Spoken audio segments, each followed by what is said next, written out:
خدا کا سلام ہو اتر، تو میں آ گیا ہوں، اور سلام ہو سوچ صاحب پہ اور سب اہل دل پر۔ تو جب چاہیں آپ شروع کریں۔ جناب مسیح الزمانہ، اللہ کے دل، آج کے دور کے نئے آدم اور خدا کے باغ عدن، آج کی اس سوال و جواب کی نشست میں ہمارے گروپ سچے لمحات خدا کے ساتھ میں ہم آپ کا استقبال کرتے ہیں، آپ کو خوش آمدید کہتے ہیں، ہمراہ ہماری ایڈمن ٹیم اور جناب پیغمبر خدا سورج خان صاحب۔ جی حضور، ہمارے ایک ممبر کا سوال ہے، یہ فرماتے ہیں حضور ایک ممبر پوچھتے ہیں کہ جنگ لڑتے ہوئے جو شخص قتل ہو جائے اسے شہید کہتے ہیں اسلام میں، تو کیا جو آج کل بہت سارے لوگ جہاد کے نام پر ایک دوسرے کا قتل کرتے ہیں، یا فوجی جو مر جاتے ہیں، کیا وہ بھی شہید ہیں، یا ملک کی سرحد کی حفاظت کرتے ہوئے مرنا بھی شہادت ہے؟ بڑے افسوس کی بات ہے،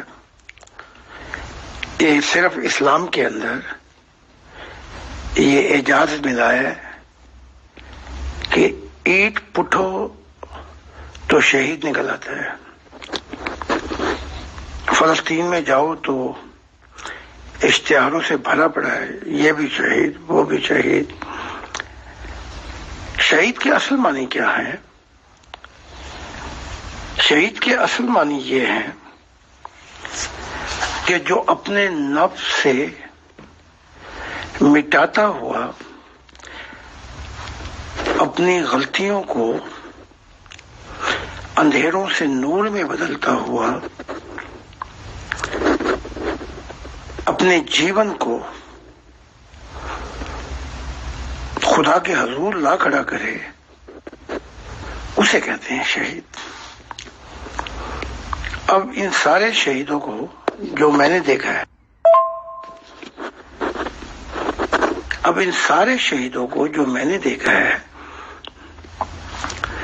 یہ جہاں جہاں اسلام بات کرتے ہو، جہاں جہاں یہ فوجی اور یہ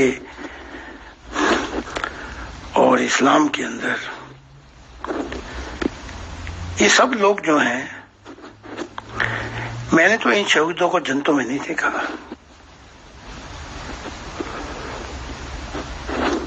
اسلام خود بھی ڈیفینیشن کرتا ہے شہیدوں کی، کہ جو شہید کا جو ڈیفینیشن دیتا ہے وہ یہ کہ اپنے آپ سے، اپنے نفس کو مٹاتا ہوا خدا سے آرام پا جائے۔ باقی مشاہدہ بتاتا ہے کہ جتنے شہید ہیں ان میں سے ایک بھی نہیں وہاں پہنچا، سب نیچے۔ تو پتہ نہیں یہ شہیدوں کی کہاں سے منڈی قائم کی ہوئی ہے انہوں نے، اور تھوک کے حساب سے شہید، بلکہ اب تو شہادت بم مار کے جو مر جائے وہ بھی شہید، جو دوسروں کا کھانا خراب کر دے وہ بھی شہید، جو ایک دوسرے پہ ظلم کرتا ہو مر جائے وہ بھی شہید، فوجی بھی شہید۔ اس طرح ہر قوم کہتی ہے کہ ہمارے لوگ جنت میں ہیں، یہ سب لوگ نیچے ہیں۔ شہید سے مراد وہی ہے کہ جو خدا سے آرام پا جائے اور اپنے نفس کو فنا فی اللہ کر کے خدا اسے بقا میں اپنا نور دے دے کہ اس نے جیون کے مقصد کو پورا کیا۔ جی حضور، بہت شکریہ جی۔ ہمارے انہی ممبر کا ایک اور سوال ہے اسی جواب سے ریلیونٹ۔ وہ فرماتے ہیں کہ اگر کوئی شخص کسی ملک کی خاطر اپنی جان قربان کر دے تو کیا عالم ارواح میں اس شخص کو کسی مختلف جہان میں بھیجا جائے گا؟ اور کیا فرشتے مرنے کے بعد ان سے یہ مطالبہ کر سکتے ہیں کہ اپنے ملک کے لوگوں کو جا کر ٹھیک کرو جن کے لیے تم نے زندگی کو ختم کیا؟ یہ بنی اسرائیل کے شہید، یہ ہندوؤں کے شہید، اسلام میں تو کمال کے شہید، یہ سب وہاں پہنچ کے بھی نچلی دنیا میں لڑتے مرتے رہتے ہیں۔ وہی قول ہے جو عیسیٰ ابن زکریا نے کہا تھا، جو یہاں نہ بدلا وہ وہاں بھی نہیں بدلے گا، جو یہاں پہ اندھا ہے وہ وہاں پہ بھی اندھا رہے گا۔ تو میں نے ایک مثال بھی دی تھی کہ جب محمد نے یہ کہا کہ میرے 70,000 شہید وہ جنت میں جائیں، تو اس وقت کوئی چارہ نہیں تھا اور جبرائیل کام لینا چاہتا تھا توحید باری کا، کیونکہ وہاں پہ پوری دنیا میں اندھیرا آ گیا تھا، کنفیوژن تھی گاڈ کے متعلق۔ پھر جب یہ شہید وہاں پہنچے تو 5 منٹ بھی وہاں جنت میں نہیں رہ سکے، انٹیگریٹ کر دیا گیا، نیچے بھیجا ان کو، بس یہ پھر نیچے ہی لڑتے مرتے رہتے ہیں۔ اور ان شہیدوں کے چہرے سخت، ان کے چہروں پر دھول جمی ہوئی ہے۔ ہاں، شہید وہ ہے جو خدا کی راہ کے اندر مارا گیا، وہ بیچارہ اپنے آپ کو بچاتا ہوا، جیسے صوفیوں نے اپنے آپ کو بچایا لیکن پھر بھی مارے گئے، نہ انہوں نے جہاد کیا نہ انہوں نے ظلم کیا، فقط خدا کا بتانا چاہتے تھے لیکن ان کو مار دیا گیا۔ بیچارے ساری زندگی اپنے آپ کو چھپاتے رہے۔ یہ وہ لوگ ہیں جنہوں نے معرفت الہی کے لیے ہجرتیں کی لیکن پھر بھی مارے گئے، یہ شہید ہیں۔ باقی یہ ہے نا، یہ ادھر بھی لڑ رہے ہیں اور مر رہے ہیں، اور ان کا حال برا ہے وہاں بھی۔ جی حضور بہت شکریہ جی۔ ہمارے ایک اور ممبر پوچھتے ہیں، جو لوگ معصومیت میں یا کم عمر ہونے کی وجہ سے مولویوں کی باتوں میں آ کر جہاد کرتے ہیں یا دھماکہ کرتے ہیں اور لوگوں کو مارتے ہیں، ان کا فرشتے حساب کیسے کرتے ہیں؟ یہ لوگ مولوی جو ہیں یہ سب اپنے گناہ بھی ان کے گناہ لاد کر جہنم میں جاتے ہیں، کیونکہ یہ سرگنا تھے، یہ ماسٹر مائنڈ تھے۔ لیکن جو ان کی باتوں میں بہکا کے مارے گئے وہ بھی اچھی دنیا میں نہیں جاتے، انہیں بھی ایک ایسی دنیا میں رکھا جاتا ہے کہ جہاں موقع ہے ٹھیک ہونے کا، اگر ٹھیک نہ ہو انہیں بھی نیچے بھیج دیا جاتا ہے، کیونکہ یہ جتنے لوگ بہکائی میں آئے کہیں نہ کہیں تو شعور تھا کہ یہ خون نہ کریں، ظلم نہ کریں، لیکن ان کے اثر میں آ گئے تو ان کو دوستوں سے آگے عالم برزخ سے تھوڑا سا نیچے ان کو موقع دیا جاتا ہے، لیکن اگر ان کی عادتیں نہ بدلیں تو پھر ان کی بھی خیر نہیں، انہیں بھی پھر نیچے بھیج دیا جاتا ہے۔ تو یہ نہایت ہی افسوسناک حالت ہے، چاہے کوئی نبی ہو، جنہوں نے بھی خون کیے ان کے چہروں پہ مٹی ہے، ان کے چہروں پہ اندھیرے ہیں، اور وہ بتاتے ہیں کہ یہ لوگ خونی تھے اور انہیں نیچے جانا پڑتا ہے، جن کو یہ شہید کروا کیا ہے۔ بڑی مصیبت ہے عالم ارواح میں۔ جی حضور بہت شکریہ جی۔ ہمارے ایک ممبر پوچھتے ہیں کہ اسلام میں بتایا گیا ہے کہ زمین پر ہمارے ساتھ جنات بھی آباد ہیں، کیا یہ سچ ہے؟ اور کیا وہ بھی انسانوں کی طرح زندگی بسر کرتے ہیں، روزگار، خاندان، رسم و رواج اور مذاہب کو فالو کرتے ہیں؟ جنات کی دنیا اور ہے، فرشتوں کی دنیا اور ہے، حتیٰ کہ اور مخلوقات ہیں، ان کی اپنی اپنی دنیایں ہیں جہاں وہ آباد ہیں۔ یہ کوہ مکاں کی جو ستاروں کی دنیا ہے، یہاں پر زندگی بہت موجود ہے، لیکن 21 ملین لائٹنگ ایئر پہ ہیں، 40 ملین لائٹنگ ایئر پہ ہیں، تو یہ ملاؤں کی گل افشانی ہے کہ ہمارے ساتھ رہتے ہیں، بالکل جھوٹ ہے۔ اسی طرح موت کے بعد بھی انسانی ارواح کی دنیا جو ہے، ان کا حساب ایک مختلف جہان میں ہوتا ہے۔ پھر جو جنات ہیں ان کا حساب کہیں اور، پھر وہاں لیکن فرق یہ ہے کہ پھر وہ عالم برزخ میں جو دوزخ میں جاتے ہیں وہ بھی اکٹھے ہو جاتے ہیں، جو اندھیروں میں ہیں وہ بھی اکٹھے، جو درمیانی دنیا میں ہے برزخ میں وہ بھی اکٹھے ہو جاتے ہیں، لیکن یہ ایک دم زمین پہ آپس میں ملا دیتے ہیں، یہ بالکل غلط۔ جی ضرور، بہت شکریہ جی۔ انہی ممبر کا اسی سوال کا دوسرا حصہ ہے، میں گوش گزار کرتا ہوں آپ کے۔ یہ فرماتے ہیں کہ انسانوں کے ساتھ زمین پر کون کون سی مخلوقات آباد ہیں جو نظر نہیں آتی مگر آپ نے دیکھی ہیں؟ کیا جنات انسان سے زیادہ طاقتور ہوتے ہیں؟ کیونکہ اکثر دیکھا گیا ہے کہ لوگوں کے جسم پر ان کا اثر ہو جاتا ہے۔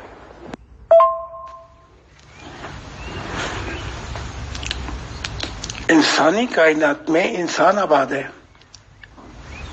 یا یہ جو پرند دیکھتے ہیں، یہ جو جانور ہیں، جو برڈ ہیں،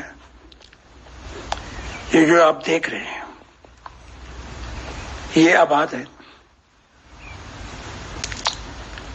یا پھر وہ ارواح جن کے پاس نور ہے انسانی، وہ آتی ہیں اور انبیاء کی مدد کرتی ہیں، صدیق کی، صالحین کی۔ اور دوسرے یہ کہ جو جنات کا ہوا کھڑا کیا ہوا ہے بت بنا کے، جنات کی اپنی دنیا ہے، وہ وہاں پہ آباد ہے، اور ابلیس خود اقرار کرتا ہے کہ زور تو میرا بھی نہیں چلتا، میں نے انہیں بلایا، وہ میری طرف آ گئے۔ تو کسی مخلوق پر کسی مخلوق کا زور نہیں ہے۔ تو جب یہ بلاتے ہیں جنات کو، تو وہ جنات جو ہیں وہ بری ارواح کہہ لیں، ان سے تھوڑا سا فائدہ لیتے ہیں، لیکن اس کے بعد انسانوں کا اپنا نقصان ہو جاتا ہے بہت زیادہ۔ وہ جھوٹی سچی خبریں دیتے ہیں، لیکن وہ یہاں انسانوں کے ساتھ آباد نہیں ہے۔ اس سے میرے پاس فرشتے آتے ہیں، وہ جنات کی ارواح آتی ہیں جن کے پاس نور ہے، انبیاء آتے ہیں اور اعلیٰ مخلوقات آتی ہیں، لیکن وہ راز الہی کو جاننے کے لیے آتی ہیں، لیکن ان کے اپنے جہان آباد ہے جہاں پہ وہ ہیں۔ تو کسی روح کا کسی اور روح پہ بوجھ نہیں اٹھاتی، اور نہ کوئی دوسری روح زبردستی کسی پہ اثر ڈال سکتی ہے،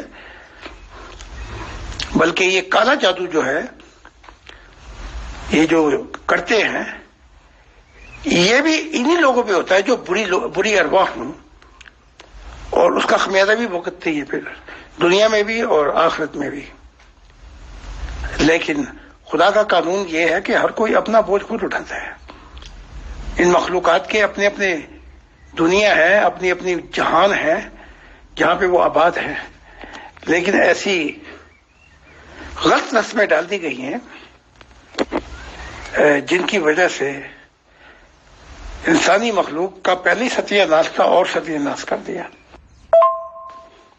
پھر کوئی طاقت کا غلط استعمال کرتا ہے تو وہ اپنی روح کا ستیہ ناش کر دیتا ہے، یا کوئی ظلم کرتا ہے وہ اپنی روح کا ستیہ ناش کر دیتا ہے، یا کوئی کسی کو مس یوز کرتا ہے، غلط استعمال کرتا ہے، پیسوں میں ہو یا کسی اور صورت میں ہو، وہ بھی اپنی روح کا ستیہ ناش کر دیتا ہے۔ اور انبیاء کو بھی دھوکہ ہو جاتا ہے۔ جیسے ایک یہودی نے، مسلمان نے اپنے متعلق فیصلہ کروا لیا، وہ باتونی تھا، باتیں صحیح کر جاتا تھا، وہ اصل حق تھا یہودی کا، تو محمد جو رسول نے غلط فیصلہ دے دیا۔ پھر دکھایا گیا بہت بعد میں کہ وہ جو فیصلہ تھا وہ غلط تھا، تو محمد صاحب نے کہا اس مسلمان کو، یا تو وہ واپس کر دے ورنہ آگ کا ٹکڑا اپنے پیٹ میں لے لے، یعنی کہ تم نے مجھ سے غلطی کروا دی، لیکن عالم ارواح سے تو نہ خدا سے بچ سکتا ہے، نہ فرشتوں سے بچ سکتا ہے، نہ کسی اور اعلیٰ مخلوق سے بچ سکتا ہے۔ جی حضور بہت شکریہ جی۔ ہمارے ایک اور ممبر پوچھتے ہیں کہ کیا انسان واقعی میں اشرف المخلوقات ہیں؟ ایک طرف سائنس کی ترقی دیکھتے ہیں تو بالکل لگتا ہے کہ انسان اشرف مخلوقات ہے، مگر جب مذہب کے ماننے والوں کو دیکھتے ہیں تو یہ بات ناقابل یقین لگتی ہے۔ میں اور مسور کی دال، یہ پتہ نہیں کہاں سے ان کو یہ تکا ان کے ہاتھ میں آ گیا ہے کہ یہ بہت ہی اشرف المخلوقات ہے۔ اپنے قرآن کو ڈھنگ سے پڑھ لیں تاکہ ان کی کھوپڑیوں میں بات صحیح طریقے سے سامنے آ جائے کہ یہ اپنی زمین میں ہوگی۔ جیسے میں اپنے بچے کو کہوں تو بڑا لاڈلا ہے، بہت بڑا شیر ہے، اپنے گھر میں ہوگا، گھر میں بلی بھی بڑی میاؤں ہوتی ہے۔ قرآن کو پڑھے اپنے کہ وَإِذْ قَالَ رَبُّكَ لِلْمَلَائِكَةِ إِنِّي جَاعِلٌ فِي الْأَرْضِ خلیفہ، کہ میں زمین پر خلیفہ بنانے والا ہوں۔ تو یہاں زمین کے خلیفہ کی بات ہو رہی ہے، جہانوں کے خلیفہ کی بات نہیں ہو رہی، آسمانوں کے خلیفہ کی بات نہیں ہو رہی۔ تو اتنی نہ بڑھا دامن حقائق، تو اپنے آپ کو ہی یعنی کہ ایک غلط فہمی میں مبتلا کر دیا۔ جو سائنس کی ترقی ہے یہ تو کچھ بھی نہیں۔ میں نے اور مخلوقات دیکھی، یہ سائنس تو پھر کچھ بھی نہیں، یہ تو کروڑوں خربوں میں سالوں میں پتہ نہیں شاید پہنچے وہاں پر جو دوسرے ہی مخلوقات نے ترقی کی ہے۔ باقی رہ گئے مذہب، یہ تو پھر ان سے بھی گئے گزرے۔ تو وہ ہے نا بات، مجھے یاد آ گئی کہ وہ ڈڈو نے کہا کہ دوسرے ڈڈو کو کہ بھائی جہاں سے آیا ہے تو وہاں کتنا پانی؟ اس نے کہا بہت زیادہ۔ تو پہلے ڈڈو نے ایک تھوڑا سا دائرہ لگایا، کہا اتنا پانی؟ اس نے کہا نہیں اس سے بھی زیادہ۔ وہ دائرے لگاتا گیا کنویں کے، دوسرا ڈڈو کہنے لگا نہیں اس سے بھی زیادہ۔ آخر میں 4 دیواری آ گئی کنویں کی۔ اس نے کہا نہیں کیا اتنا پانی؟ اس نے کہا نہیں۔ اس نے کہا تو جھوٹ بولتا ہے کیونکہ یہ تو 4 دیواری آ گئی، سرحد آ گئی۔ وہ پہلے جو مہمان تھا ڈڈو، اس نے کہا میرے ساتھ چل، صبر کر۔ جب انہوں نے صبر کیا تو جو ڈڈو کنویں میں رہتا تھا وہ وہاں پہنچا جہاں پہ ڈڈو دریا پہ رہتا تھا، تو وہ دیکھ کے ہکا بکا رہ گیا۔ تو اپنی دنیا کے اندر مست رہو، لیکن حقائق اس کے خلاف ہے۔ تم اپنے قرآنوں کو بھی جھٹاتے ہو۔ وہ کہتا ہے میں جہانوں کا رب ہوں، یہ سمجھتے ہیں یہ زمین کا رب ہے، یہ مسلمانوں کا رب ہے۔ جی حضور بہت شکریہ جی. ہمارے ایک ممبر پوچھتے ہیں کہ الہام، کشف اور روحانی پرواز میں کیا فرق ہوتا ہے؟ کیا تینوں کیفیات کو ایک ہی طرح سے محسوس کیا جاتا ہے؟ الہام اسے کہتے ہیں کہ جب سجدے کے اندر جسم، دماغ خالی سوچ خدا تعالی کی، قوم مقام کا شعور خدا میں کھویا جائے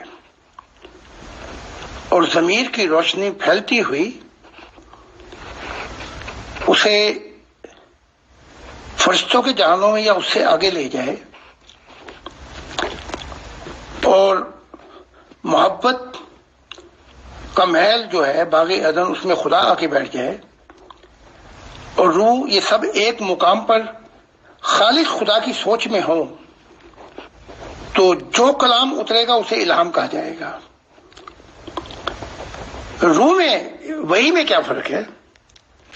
وحی میں یہ کہ آواز آتی ہے خدا تعالی کی، یہ اس سے اعلیٰ ہے اپنا مقام، وہ سنتا ہے خدا کی آواز کو،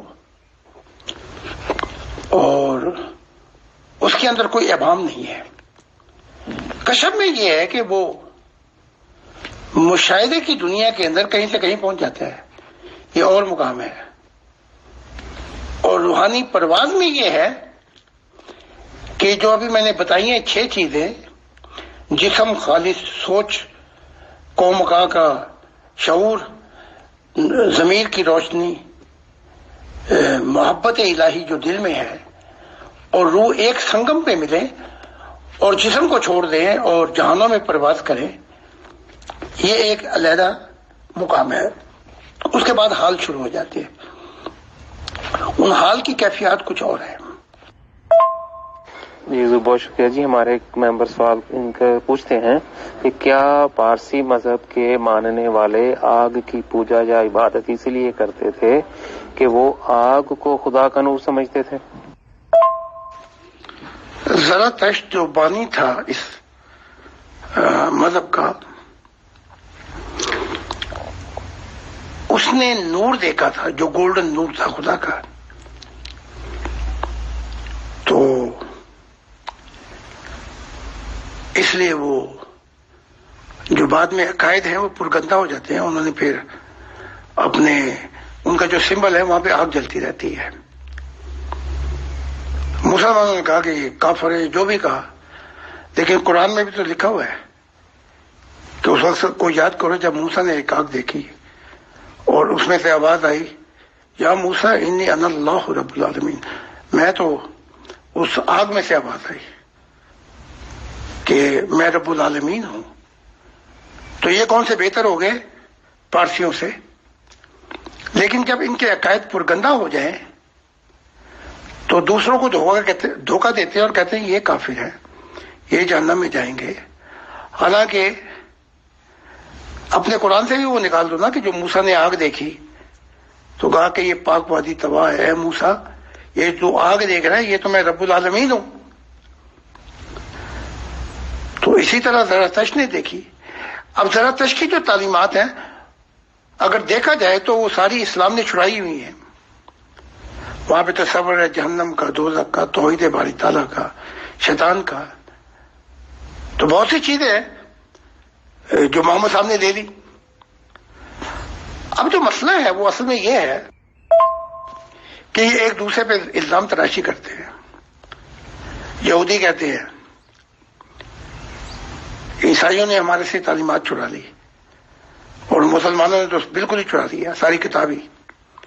عیسائی کہتے ہیں کہ یہ انہوں نے ہماری تعلیمات کو لے لیا.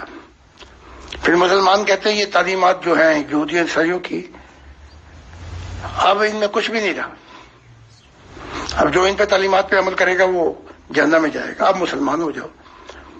تو یہ جو ان کی گلفشانیاں ہیں یہ ایک دوسرے پہ الزام تراشیاں کرتے رہتے ہیں، لیکن ہے سب اندھے.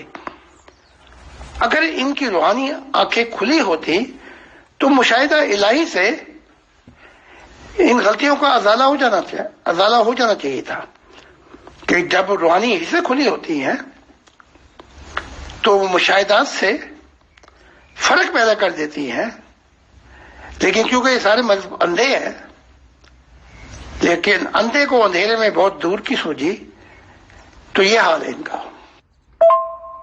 جی حضور بہت شکریہ جی۔ ہمارے ایک اور ممبر ہمارے ایک اور سوال پوچھتے ہیں، یہ فرماتے ہیں پچھلے 6000 سال میں لاکھوں انبیاء آئے اور چلے گئے اور ان کے مذاہب کی بھی یہی صورتحال رہی، مگر چند انبیاء کا نام اور ان کے مذاہب کے سوا سب مذاہب ختم ہو گئے۔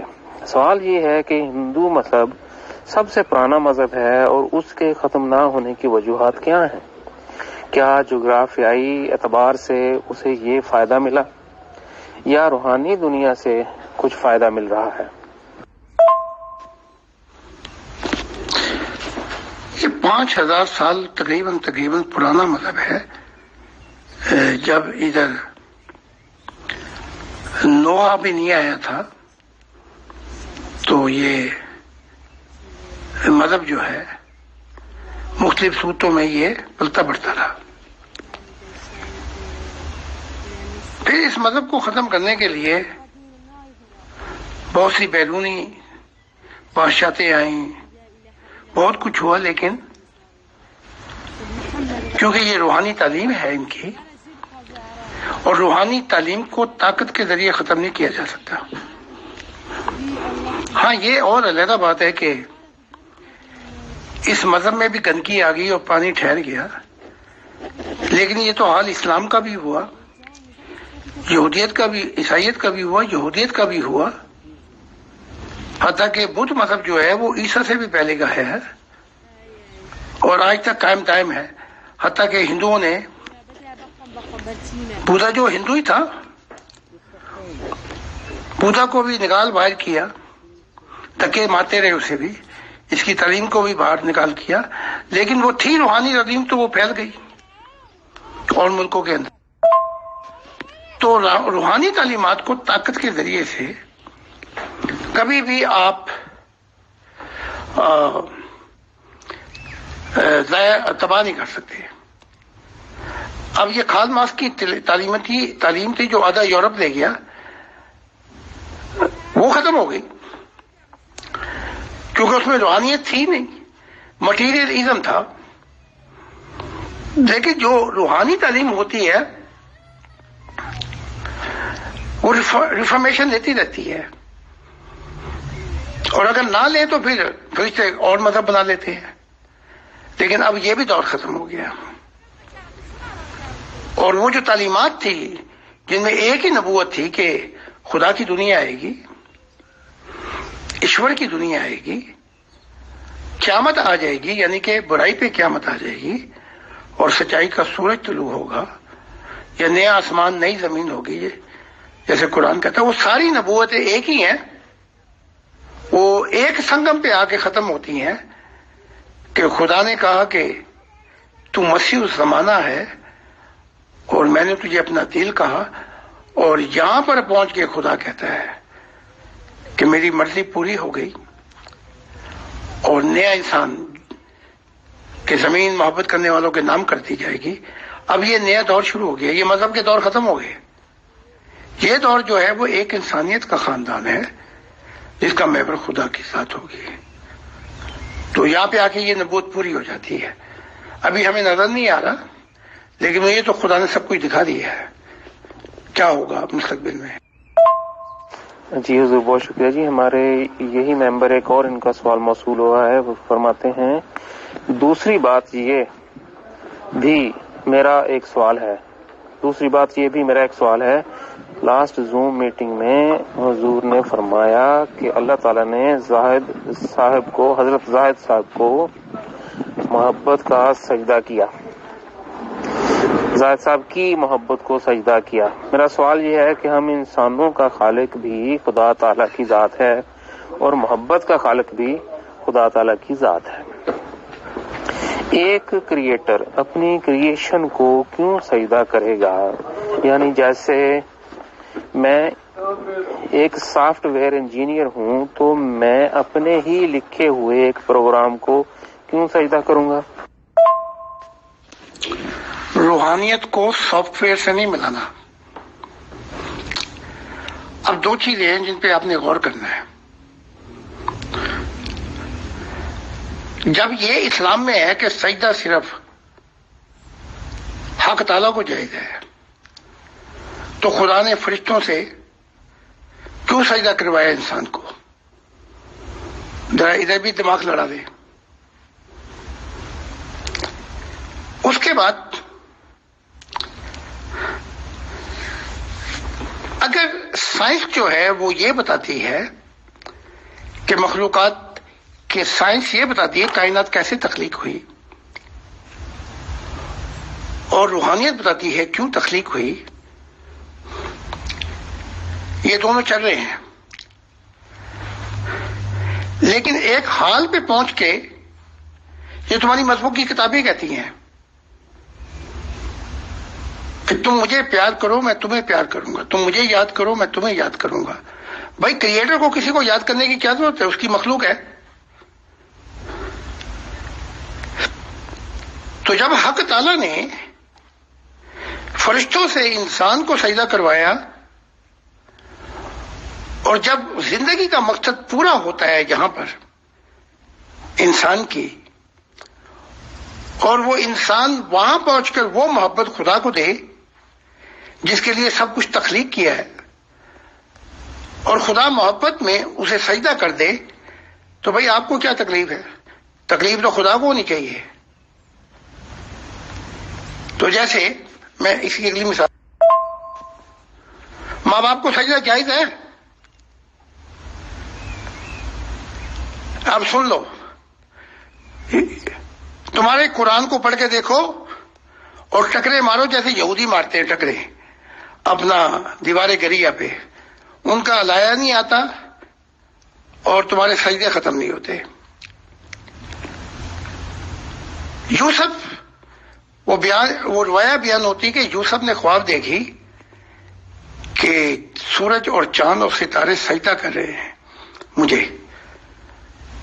تو یعقوب کہتے ہیں جو نبی ہیں حضرت یعقوب، کیا میں تیرا باپ، تیری ماں اور تیرے بہن بھائی تجھے سجدہ کریں گے؟ یہ دیکھو یہ روایہ وہ کھول رہا ہے، یعنی کہ اپنے آپ کو کہا کہ میں سورج کی مثال دی، ماں کو چاند کہا اور بھائیوں کو ستارے کہا. تو یہ سارا تمثیلی پیغام ہے. اگر ظاہر میں لوگ ہیں تو سارے قرآن کو نکالنا پڑے گا اور پھر بات کچھ بھی سمجھ نہیں لگے گی. روحانیت کی تعلیمات کو روحانیت سے سمجھنا چاہیے. وہ کیوں دھکے کھاتا پھرتا ہے خدا کہ میری نگاہ دل پہ رہتی ہے؟ تو کائنات کا خالق ہے، تیری نگاہ کیوں 24 گھنٹے دل پہ پڑی رہتی ہے؟ وہ اس لیے پڑی رہتی ہے کہ یہ وہ دل باغ عدن محل ہے. بھائی اتنی بڑی کائنات ہے جہاں پہ کہیں پہ جا کے تو بس، لیکن وہ کہتا کہ نہیں، میں یہ جو باغ عدن ہے یہاں پہ بسنا چاہتا ہوں. تو ان چیزوں کو روحانیت کی نگاہ سے دیکھو گے تو بات سمجھ میں آ جائے گی، ورنہ دھکے کھاتے رہو گے. جی حضور، ہمارے انہی محترم کا ایک اور سوال موصول ہوا ہے. یہ فرماتے ہیں، اور جب میرا یہ ایک سوال تھا کہ حضور سے کہ آپ ہمیں اللہ تعالیٰ سے آپ کی کوئی پچھلی ملاقات کے حوالے سے بتائیں، کہ انہوں نے فرمایا کہ اگر میں سارا کچھ بتا دوں تو یہ نہ ہو کہ آپ مجھے ہی سجدہ کر دیں. میرا سوال یہ ہے کہ اللہ تعالیٰ نے حضور کو اپنا علم دیا ہے اور کہا ہے کہ انسانیت تک پہنچانا ہے، تو اس سے ہم حضور کو سجدہ کیوں کریں گے جبکہ سجدے کا حق تو خدا تعالیٰ کی ذات کا ہے؟ اگر ان تمام علوم کی باتیں سننے کے بعد ہم نے حضور ذات صاحب کو سجدہ کر دیا تو پھر ہماری منزل نبی ہوئی نہ کہ خدا تعالیٰ. جو ذات صاحب نے اپنے آڈیو لیکچر میں فرمایا ہے کہ انسانوں نے نبیوں کو اپنی منزل بنا لیا، خدا کو نہیں، براہ کرم وضاحت فرما دیں۔ جب بچہ کچی پکی میں پڑھنے والا اس کے آگے آپ یونیورسٹی کی کتاب رکھیں گے نا، تو اس نے پھاڑ کے پھر یا تو جہاز بنا دینا کاغذ کا، یا وہ ساری کتاب پھاڑ دے گا۔ تو مسئلہ یہ ہے کہ ایک چیز کو سیاق و سباق سے ہٹا کر ایک فکرہ لے لینا اور اس چیز میں پھنس جانا،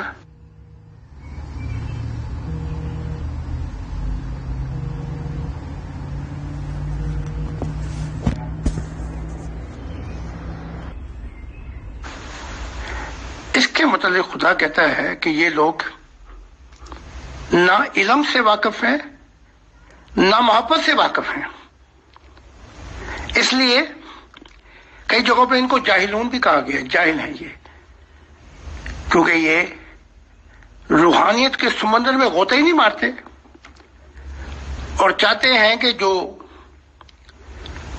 بلبلے ہیں سمندر کے اوپر اس کے اندر کوئی موتی مل جائے تو ان کو دھوکہ لگا ہے۔ اب میں سمجھا رہا ہوں کہ اگر خدا نے مجھے سجدہ کیا تو کیا میں یہ کہہ رہا ہوں انسانیت کو کہ تم مجھے سجدہ کرو؟ میں نے جو کہا تھا وہ اس سبات میں کی بات جو میں سمجھا رہا ہوں کہ جو محبت خدا مجھ سے کرتا ہے وہ راز الہی، نہ تو تم پہلے جنتوں تک تو اپڑو اور عالم بارزخ کی اچھی دنیا تک تو آؤ، نیوٹرل دنیا میں تو آؤ، جنت میں تو آؤ۔ جو میں راز الہیوں کی بات کر رہا ہوں وہ عالم محاورہ جنتیں ہیں، اس سے بڑے عدم ہے جہاں پر جو محبت کے عالم میں خدا کیا کیا مجھ سے محبت میں کرتا ہے۔ تو میں نے اس مضمون میں کہا تھا، میں نے تو یہاں تک بھی کہا ہے کہ خدا میرے پاؤں کو چومتا ہے، میں نے تو یہاں بھی کہا ہے کہ مجھے اپنے تخت پر بٹھا کر اور اپنے کندھوں پر بٹھا کے کہا کہ تو مجھ سے بھی بڑا خدا ہے۔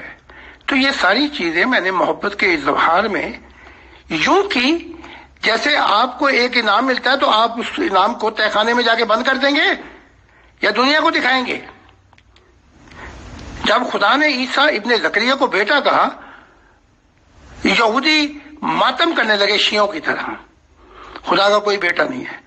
اسلام اس چیز کو زہر سمجھتا ہے، لیکن اس نے بات یہ کہی جب خدا نے یہ کہا کہ یہ تو میرا دل ہے، تو ان سب کو تکلیف ہوئی۔ تو خدا محبت میں ایسے اظہار کر جاتا ہے۔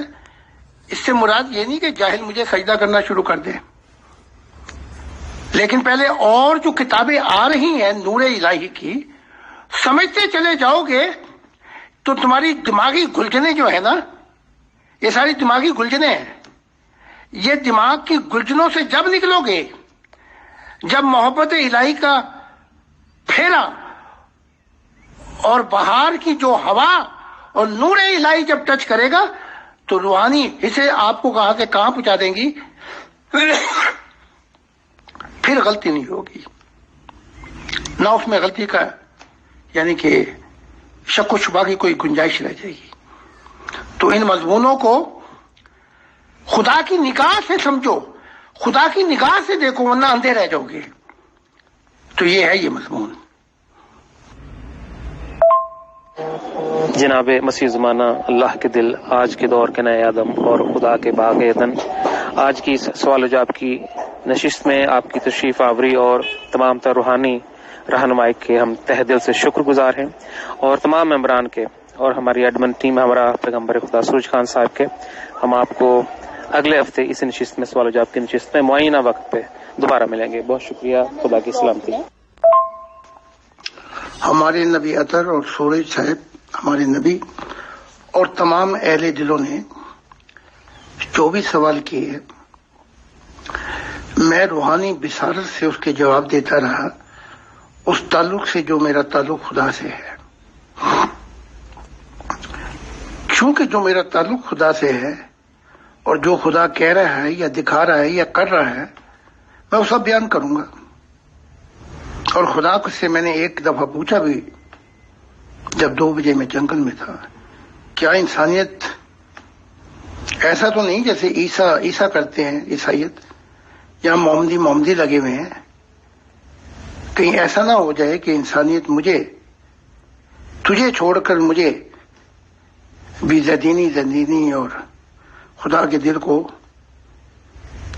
سجدہ کرنے لگے یا اس مصیبت میں پڑ جائے. تو خدا نے کہا میں تجھے دیتا ہوں یہ ضمانت، تو نے اتنا بتایا ہے میرے متعلق کہ آنے والی جو میرا خاندان ہوگا وہ ہرگز ایسا نہیں کریں گے. تو نے ان کے دلوں کو سیدھا میری طرف موڑ دیا ہے. تو یہ جو ابھی اندھے ہیں،